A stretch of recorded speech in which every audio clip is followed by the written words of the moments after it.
Je vais donc laisser la parole à Jacques Grosperrin, le rapporteur de cette commission. Merci, Présidente. Merci, Monsieur le Préfet. Vous avez raison d'insister sur les lois Jules Ferry, 1882 pour les garçons, 1883 pour les filles. Mais si on se rappelle, elles ont été mises en place suite à la défaite de la France en 1870.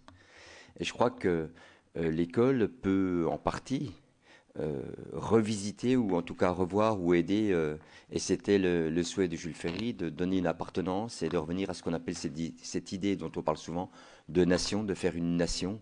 C'était aussi de faire, de préparer aussi une armée quelque part, on le sait aussi, parce que c'était aussi un aspect militaire. Mais au-delà de tout ça, il y avait l'idée d'appartenance à une nation et de faire en sorte que tous les Français puissent se reconnaître dans un programme commun, quelque part, qui puisse les aider à envisager les problèmes de l'avenir plus difficiles. Moi, j'aurais 3 questions avant que mes collègues sénateurs interviennent. La première, c'est le diagnostic de la dégradation du climat scolaire, notamment du fait des manifestations d'appartenance religieuse, vous en avez parlé. Est-ce que ça vous paraît justifié? Est-ce que votre comité interministériel de prévention de la délinquance dispose de chiffres sur les incidents en milieu scolaire?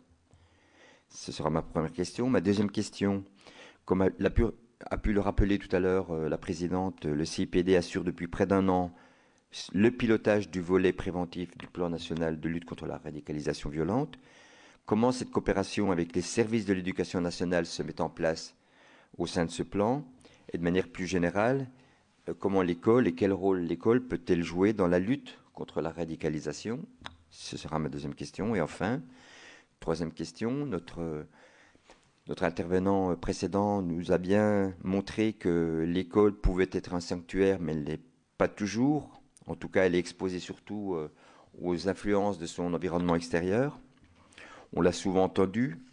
Donc, comment protéger l'école de ces phénomènes externes qui contribuent à une dégradation du climat scolaire, et quelles actions pourraient être organisées ou mises en place ou sont déjà mises en œuvre? Merci. Beaucoup de questions, mais voilà, il faut... Merci. Merci. Je vais essayer je vais tenter d'apporter quelques éléments d'éclairage par rapport aux questionnements qui sont les vôtres, aux trois questions. Alors, par rapport à la dégradation du climat scolaire, au regard des aspects je dirais, de la délinquance, bien entendu, nous travaillons avec une mission, la mission de Barbieux qui est consacrée à cette dimension, en sachant que la mission de M. de Barbieux a vocation à repérer les différentes situations, à analyser je dirais, de manière très fine les différents comportements et à apporter au ministère de l'Éducation nationale des solutions donc, pratiques de mise en œuvre de politiques, de réponses publiques à l'intérieur, bien sûr, de la sphère de l'éducation nationale, à l'intérieur de la sphère de l'école. Mais par contre, il est tout à fait normal que cette dimension aille au-delà de l'école et qu'elle concerne, je dirais, le bassin de vie dans lequel se situe l'école. Et donc, la relation que nous avons avec, bien entendu, cette mission est tout à fait naturelle, puisque que ce soit, mais surtout en dehors ou aux abords des écoles, dans ce périmètre-là, c'est souvent de la compétence de la collectivité, ça relève davantage des politiques publiques de prévention de la délinquance telles que nous les concevons, et qui sont je dirais, des politiques éminemment partenariales, où l'éducation nationale n'est bien sûr pas toute seule, que nous intégrons dans le cadre de l'approche de tranquillité publique que définit le maire et que nous soutenons dans le cadre du programme national de prévention de la délinquance. Donc, effectivement, nous travaillons sur ces enjeux aux abords, surtout aux abords des écoles, des collèges, bien entendu, quand c'est à l'intérieur, c'est une initiative qui est davantage prise par l'éducation nationale elle-même au travers de cette mission qui lui fait un certain nombre de propositions. Donc il y a une relation très fine sur une méthodologie qui est la nôtre. Nous, on reste convaincus par rapport à la prévention de la délinquance que le suivi individualisé de certaines situations permet de régler le problème de certains jeunes, parce qu'en fait, en faisant le suivi de ces personnes, en mettant un dispositif de suivi, souvent on tire le fil de la pelote et on réussit à découvrir des difficultés qui vont au-delà des seuls aspects de délinquance. Donc ça, c'est un peu pour aller vite par rapport à ça. Par rapport à la prévention de la radicalisation, qui reste quand même un phénomène relativement nouveau dans notre paysage. Je vous rappelle qu'avant avril 2014, avant le 29 avril 2014, nous n'avions pas une réponse publique organisée en matière de prévention de la radicalisation. Qu'est-ce qui se passait avant le 29 avril 2014 ? Quand un proche venait voir nos services de police, venait voir nos éducateurs, se confiait à son psy, se confiait je dirais à son éducateur de rue, de la difficulté qu'il avait par rapport au changement brutal de comportement dans sa propre maison, pour son enfant, pour sa sœur, son frère, la seule réponse qu'on lui donnait, c'est une affaire religieuse. On n'est pas compétent. Beaucoup de parents, avant cette date-là, ont eu une fin de non-recevoir auprès de nos institutions. Tout simplement parce que personne n'avait envisagé qu'il s'agissait d'une question différente d'une question religieuse. Et au regard de nos principes de laïcité, il était hors de question que nos différentes institutions s'investissent sur des sujets extrêmement délicats. Donc, voyant qu'on avait un certain nombre de nos ressortissants, de nos compatriotes, qui partaient en zone de combat, et de plus en plus, puisque je vous rappelle que souvent dans des situations où il y avait un jugement de séparation d'un couple et que le juge aux affaires familiales donnait la responsabilité équitable de la garde d'enfants à l'un ou l'autre, je dirais, des parents, celui qui était radicalisé profitait de son temps de garde de l'enfant pour partir en zone de combat avec l'enfant. Donc on a été emmené à se dire qu'il y avait quand même un phénomène extrêmement important et qu'il fallait, au regard de ce phénomène, qu'on puisse apporter une réponse. Et c'est comme ça que nous avons construit la réponse en matière préventive. Donc il nous a fallu d'abord comprendre le phénomène, savoir le distinguer de la question religieuse.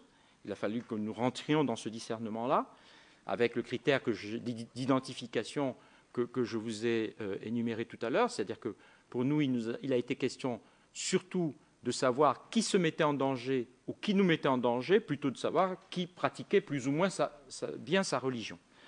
Et puis, il nous a fallu apporter très rapidement une réponse publique. Alors, mais avant d'apporter une réponse publique, il nous fallait détecter les situations en jeu. D'où le numéro vert. Le numéro vert a été créé justement pour pouvoir détecter très précisément ceux qui se mettaient en danger ou qui nous mettraient collectivement en danger. Ça a été ça, à la base, je dirais, la motivation de la mise en place de ce numéro vert pour permettre justement aux proches de pouvoir signaler des situations préoccupantes.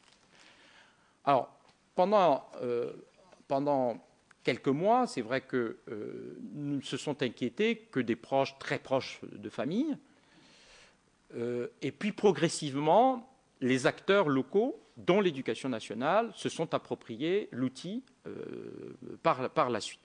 Il faut le reconnaître, depuis les actes terroristes de début janvier, bien entendu, on a eu, je dirais, un afflux d'appels vers cette plateforme de signalement, maintenant qui viennent davantage d'institutions que par le passé. Avant, c'était essentiellement les familles qui appelaient la plateforme, et je dirais même les familles plutôt de la classe moyenne et supérieure.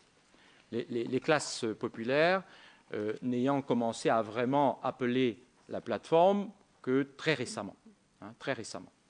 Donc, ça veut dire que par rapport à la réponse publique que nous avons dû organiser, il a bien fallu que nous rentrions dans ce discernement. Et avec l'école, bien entendu, nous sommes rentrés davantage dans l'analyse des enjeux, dans la mesure où, à l'école, on y rencontre d'autres problèmes que nous n'avions pas au niveau, je dirais, de la problématique de la radicalisation. La problématique de la radicalisation est une dimension particulière d'une idéologie qui peut conduire à la violence. À l'école, ils le connaissent, puisque l'école est dans le paysage, je dirais, de nos bassins de vie, donc il ne peut pas en être exempté, mais en même temps, l'école a d'autres difficultés qui relèvent soit je dirais, des questions de laïcité, d'accord, la présence, je dirais, la présence religieuse dans la sphère de l'école a aussi une dimension qu'elle ne peut pas négliger, mais aussi des questions tout simplement de normes sociales qu'à l'école on est tenu de régler. D'où peut-être votre notion de sanctuarisation qui s'impose. C'est-à-dire que l'école a plus que le problème du phénomène de radicalisation. L'école doit aborder des questions de laïcité, mais aussi des questions de normes sociales, puisque c'est tout le monde qui arrive avec ses différents attributs, et c'est une confrontation de personnes qui doivent apprendre à vivre ensemble pour créer un socle commun, et chacun venant avec ses propres attributs. Et donc il faut partager tout ça, il faut organiser tout ça, et il faut trouver le bon équilibre pour que tout ceci puisse permettre de créer un socle commun. Alors, ça fait que la difficulté de l'école est triple par rapport à la seule dimension de radicalisation qui était la nôtre. Nous, on avait plus facile à dire la question religieuse ne nous concerne pas. Nous ne traitons que la dimension radicale, dangereuse, en évacuant la question religieuse. Mais l'école ne peut pas se permettre de faire ce que nous avons réussi à faire au niveau de la plateforme téléphonique et au niveau de la réponse publique en matière de radicalisation. Parce que l'école est confrontée à la question religieuse, mais aussi à la question culturelle, à la question sociale, à la question du partage de tous ces attributs dans la perspective de créer le socle commun. Et donc la dimension de l'école, donc la prise en compte de ces questionnements au niveau de l'école, me semble être beaucoup plus importante que celle que nous avons eu à traiter, nous, au niveau des enjeux de la seule radicalisation. Vraiment, je voudrais que l'on puisse bien, je dirais, discerner entre les différents niveaux. Nous n'avons jamais traité les questions religieuses. Nous, on estime qu'un salafiste, très clairement, ne fait pas partie de notre sphère. Il ne fait pas partie de notre sphère. C'est-à-dire qu'il est dans une approche quiétiste, dont on peut estimer à la limite que la pratique n'est pas en phase avec les valeurs de la République. Mais nous, ce n'était pas ça notre questionnement. Notre questionnement était de savoir à partir de quel moment les personnes nous mettent en danger. L'école, par contre, ne peut pas s'exempter de cette dimension. La question religieuse, la question du partage des normes, je dirais, des normes culturelles, des normes sociales, au niveau de l'école, est un tout autre enjeu. Donc l'école, à mon avis, a un plus gros challenge à relever, que nous n'en avions par rapport à la seule radicalisation. Je ne sais pas si je suis clair. Merci beaucoup de vos réponses. Tu voulais rajouter quelque chose, non ? La question aussi, c'était est-ce que vous avez des chiffres sur les incidents en milieu scolaire ? C'était alors, plus précis. Moi, je ne les ai pas avec moi. On les a régulièrement par rapport à la prévention de la délinquance. Là, vous parlez des chiffres de la délinquance. Je ne les ai pas, mais bien entendu, on les partage avec la mission de Barbieux. Je l'appelle c'est la mission dont c'est, je dirais, la mission effective. On partage ces préoccupations, mais nous, ce qu'on leur apporte davantage, comme je vous le disais, c'était la méthode, les outils qui sont les nôtres, surtout aux abords des collèges, parce qu'à l'intérieur des collèges, c'est plutôt la mission qui est en charge des propositions pour le ministère de l'Éducation nationale. Merci beaucoup. Donc, quelques questions maintenant de mes collègues que vous allez prendre donc, pour pouvoir répondre globalement. Madame Duchesne, donc votre question. Oui, donc je voudrais, merci beaucoup en tous les cas pour toute cette approche qui diffère de tout ce que nous avons entendu jusqu'à présent. Et je rebondis sur vos derniers propos, et où l'école se trouve confrontée tout de suite, où vous traitez, on a bien compris tous les échelons qui étaient nécessaires pour arriver à s'intéresser à la radicalisation. Maintenant, est-ce que vous ne pensez pas que ailleurs, dans d'autres écoles, il faudrait exercer une prévention?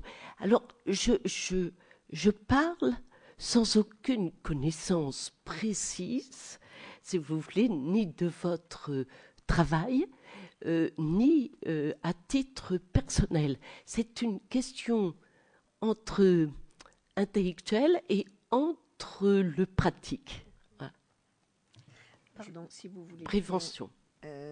Monsieur Carle. Merci Madame la Présidente. Oui, l'école a une responsabilité dans le cadre de la prévention contre la délinquance, mais il ne faudrait pas l'accuser de tous les maux et la stigmatiser. Il y a d'autres acteurs qui sont responsables, à commencer par la famille, c'est clair, qui très souvent n'assume pas, parce qu'elle n'a pas peut-être les moyens d'assumer ses responsabilités. Mais c'est vrai que les premiers signes d'alerte sont souvent à l'école. C'est le décrochage scolaire, ensuite l'absentisme, la rue concurrençant l'école, et là, il n'y a pas photo, c'est toujours la rue qui l'emporte. Alors, est-ce que les réponses aujourd'hui qui sont apportées sont suffisamment efficaces? On ne parlera pas du cadre législatif de l'ordonnance de 45 qui a déjà été modifiée je ne sais combien de fois, mais est-ce que ces réponses, elles ne sont pas quelquefois trop longues, ou la chaîne de décision trop longue, ou trop erratiques? Et est-ce qu'il ne faut pas, là encore, qu'on essaye de dépasser ce postulat culturel ou idéologique dans lequel on est enfermé, qui oppose éducation et sanction, et qu'il faut au contraire conjuguer éducation et sanction? Monsieur le sénateur, vous êtes sur la délinquance ou un peu la radicalisation. Vous estimez que tout ceci peut être identique, ou bien vous êtes... parce que je ne mélange pas les deux. Je fais l'effort de dire, et c'est peut-être ça ce qui peut porter un tout petit peu à confusion.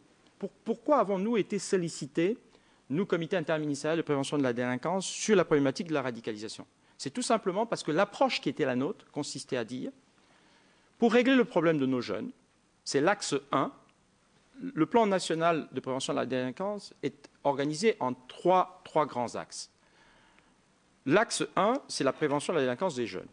Et la méthodologie qui a été la nôtre a consisté à dire, pour prévenir la délinquance des jeunes, il faut être en capacité de repérer ce qui nous pose problème. Donc il faut avoir la capacité de repérer les situations. 2, il faut être capable, de manière partenariale, de partager l'information sur la personne, c'est-à-dire de l'information nominative.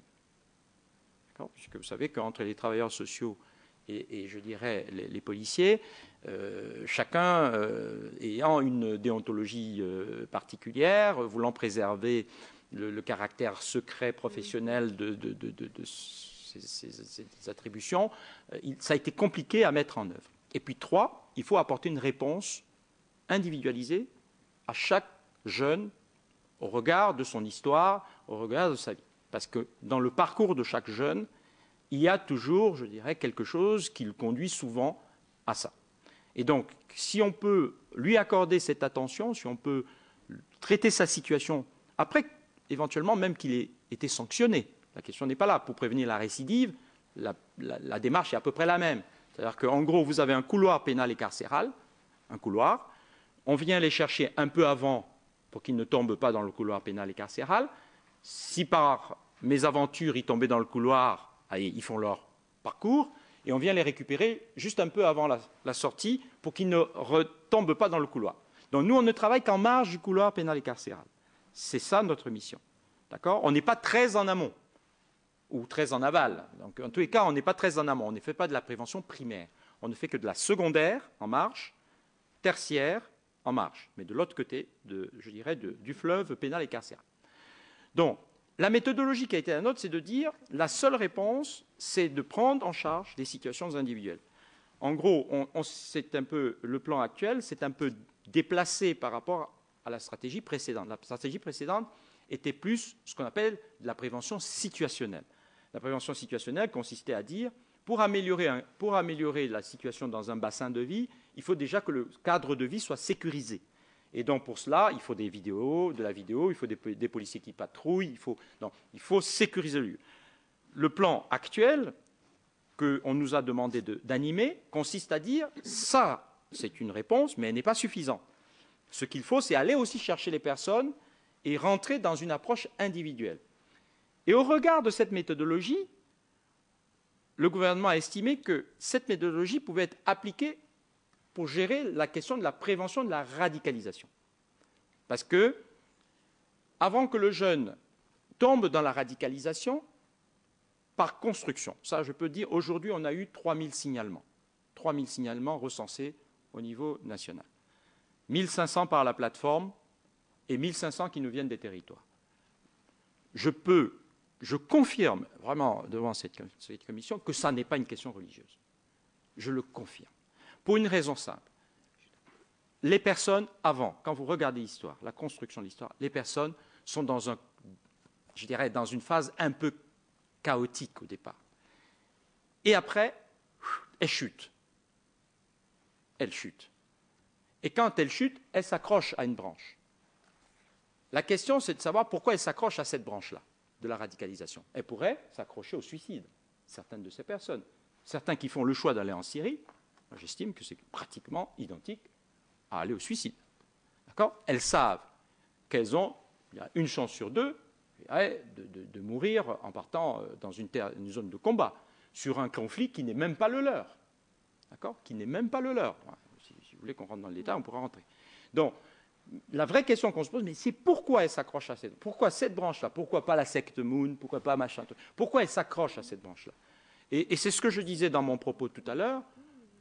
On a le sentiment, quand on lit l'offre qui est faite par rapport à ces groupes comme l'État islamique, comme Daesh, pour ne pas l'appeler État, c'est qu'on a le sentiment que les personnes trouvent dans l'offre quelque chose de construit qui semble répondre davantage à leur état, je dirais, qui répond davantage à leurs demandes. D'accord ? Certains sont dans un parcours chaotique, personnel, d'échecs, de frustration, etc., dont acte, mais d'autres aussi sont des toutes jeunes filles faisant de la musique classique, appartenant souvent même à des communautés dont on ne soupçonnerait pas qu'elles puissent être islamistes, donc à la communauté juive, etc., etc. Donc on a des parcours très différents, au profil très différent. Et donc l'intuition qui a été derrière ça, ça a été de dire la réponse que l'on peut apporter, la meilleure qui soit, doit être au niveau du sur-mesure. C'est d'aller chercher les personnes là où elles sont, qui ont décroché, pour d'abord les reconstruire et peut-être les remettre dans une trajectoire différente et plus sécurisante. Donc la méthodologie est la même, mais ce ne sont pas forcément les mêmes profils. Donc c'est pour ça que je voudrais que l'on sache très bien, monsieur le sénateur, de quoi on parle. C'est-à-dire que si on parle des jeunes délinquants, c'est une chose. On peut utiliser la méthode dont je vous ai parlé, d'aller les chercher pour qu'ils ne rebasculent pas ou pour leur permettre de trouver un autre chemin. Quand on parle de personnes aussi complètement en désespérance, complètement perdues, qui se sont fourvoyées et qui ont été endoctrinées pour certains, on peut leur proposer le même type d'approche, une approche psychologique, souvent, je peux vous assurer que ça marche. Et après, il faut quand même les remettre en perspective, parce que quand les personnes, elles ont décroché, vous les ramenez à un discours plus cohérent. Vous déconstruisez le discours islamiste, d'accord, où on part d'une terre de mécréants, on va aller dans une terre de promesses où coule le miel et le lait, où on va trouver des vierges, etc., etc., etc. Bon, donc, une fois que vous leur avez dit, c'est un peu des bobards, tout ça, il faut quand même leur donner quelque chose d'autre. Il faut leur permettre de se reconstruire. Et c'est là toute la réponse publique qui a été organisée par le gouvernement et qu'on nous a demandé de piloter au niveau national. Et c'est pour ça que notre positionnement, c'est vrai que le titre qui est le nôtre peut porter à confusion, mais c'est par rapport à la méthode de travail qui a été la nôtre. Et je vous confirme que la réponse publique que nous avons organisée, elle n'est pas cultuelle, malgré la nature du phénomène. Je parle là de la radicalisation. Je ne parle pas de la délinquance, je parle de la radicalisation. Nous n'avons pas fait une offre cultuelle de réponse publique à ce phénomène, tout simplement parce qu'on est convaincu que ce n'est pas à la base une question, je dirais, de religion, une question culturelle qui se pose. Le décrochage, au départ, quand vous regardez les différentes situations, on a 3000 situations aujourd'hui. On a un peu de recul. 3000 situations. Je peux vous assurer que quand vous regardez, M. le sénateur, le parcours de ces personnes, vous pouvez vous en apercevoir, il y a un moment donné, elles décrochent. Elles sont dans une grande fragilité à un moment donné, et après elles décrochent. Mais à l'école, je dirais, ne peut pas, notre jeunesse ne peut pas, on ne peut pas estimer que notre jeunesse soit en marge de ces phénomènes. Au contraire, notre jeunesse est bien entendu la plus sensible par rapport à ce phénomène. Et nous devons veiller absolument à ce que cette jeunesse ne bascule pas dans ces phénomènes de radicalisation. Ce que je disais dans mon propos introductif, c'est de dire la question de la radicalisation, nous en sommes convaincus, n'est pas une question religieuse. Mais il n'en demeure pas moins vrai que l'école est confrontée à des questions, voire religieuses. C'est ce que je disais tout à l'heure. Je disais, à la limite, le travail que nous avons à faire est plus facile. Le travail de l'école est beaucoup plus difficile. C'est pour ça que la notion de sanctuarisation est un peu compliquée. Elle est intellectuellement complexe pour moi.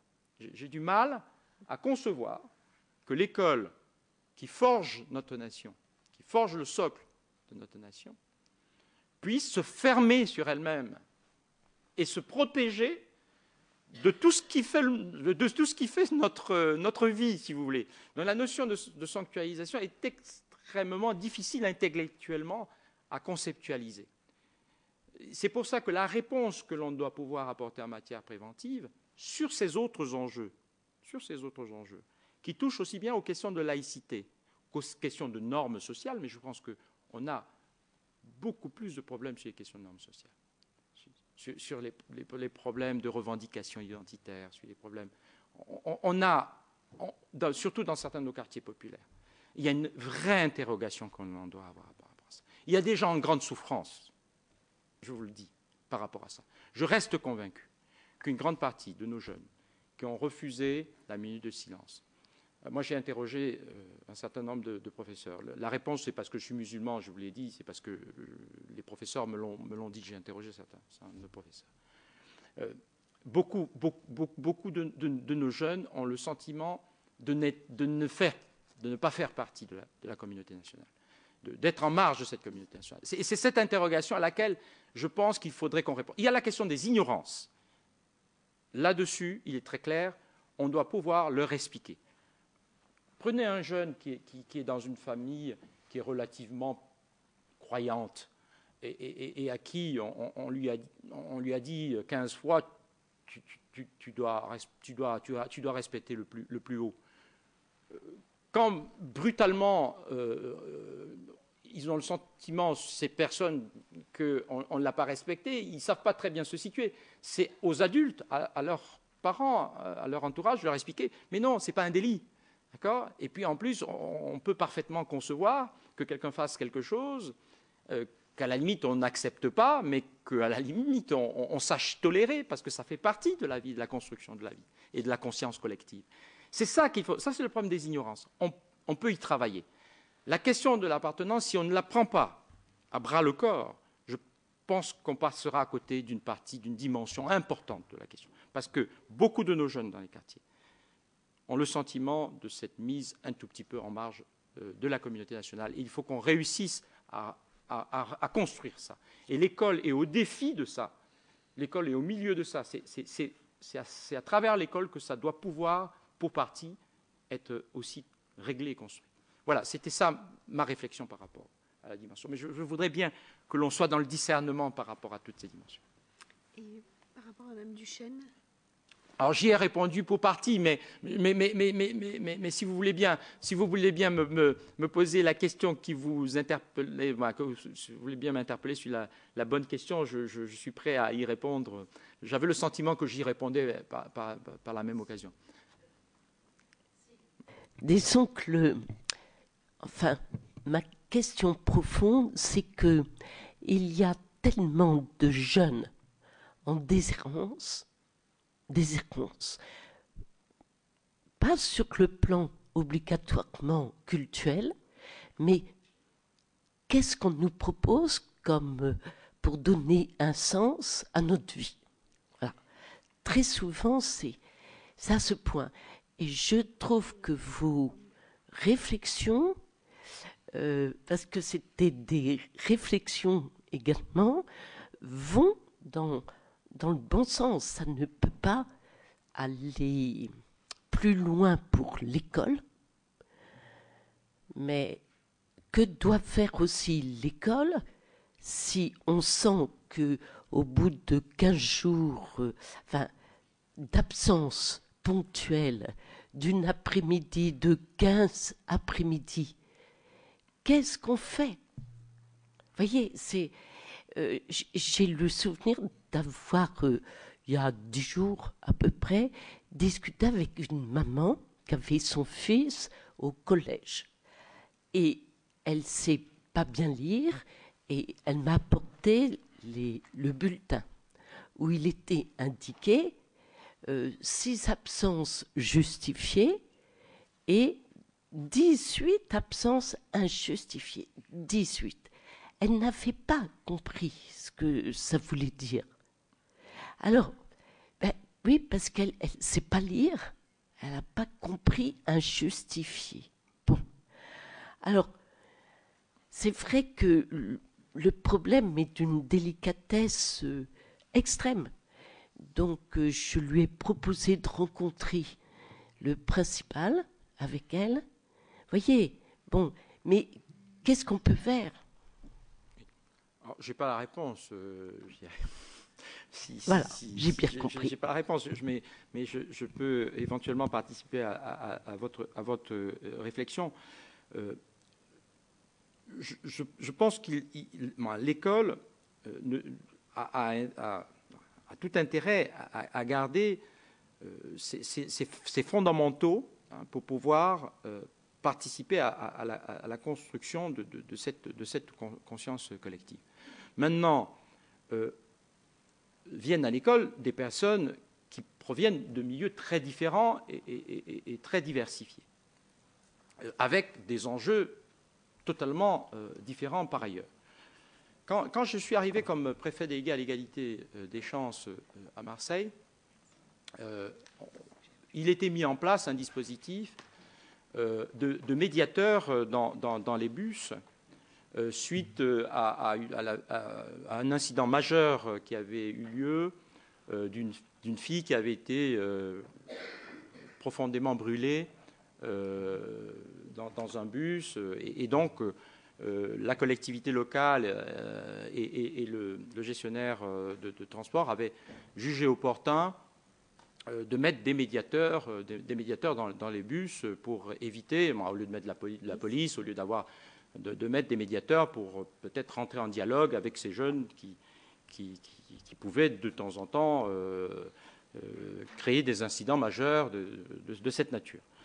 Et dans la construction du dialogue que les médiateurs avaient avec les jeunes, il y a certains jeunes dont on s'apercevait qu'ils ne partaient pas à l'école, tout simplement parce qu'ils étaient incapables éventuellement de payer le bus, tout simplement parce qu'il y avait tellement de problèmes à la maison qu'ils n'avaient même pas dormi chez eux, et donc n'étaient pas allés à l'école en conséquence de ça, mais c'est avec le médiateur qu'on révélait des situations aussi particulières. C'est-à-dire on tirait le fil de la pelote et on s'apercevait que les gens apportaient leurs problèmes à l'école. D'accord ? Et donc, malheureusement, c'est pour ça que quand on parle de sanctuarisation, philosophiquement, c'est très compliqué à comprendre, c'est que les gens apportent leurs problèmes, leurs attributs, d'accord, dans le milieu, et le milieu ayant vocation à construire le socle commun et à être préservé. Parce que le challenge dans votre question, c'est que comment peut-on préserver ce milieu en sachant que par ailleurs, les gens apportent leurs attributs et leurs problèmes, dont ceux-là, qui sont des problèmes souvent très matériels, des problèmes sociaux. Donc, comment on conjugue ça? C'est extrêmement compliqué. Alors, l'une des solutions, c'est que l'école reste ouverte quand même sur son environnement, qu'elle soit consciente de ces enjeux. Je pense que les dispositions qui sont prises par rapport aux mesures qui sont proposées répondent aussi pour partie à cela. Mais la difficulté intellectuelle, c'est ce que je disais tout à l'heure, est là. Comment peut-on préserver, comment peut-on sanctuariser, d'accord, un milieu scolaire qui accueille des personnes aux attributs différents, puis je rappelle que ce sont ces différents attributs qui constituent la personnalité de la personne, d'accord, les attributs y compris cultuels, politiques, qui sont partagés en famille ou pas, il faut le rajouter ou pas, d'accord, et qui arrivent et qui doivent faire socle commun,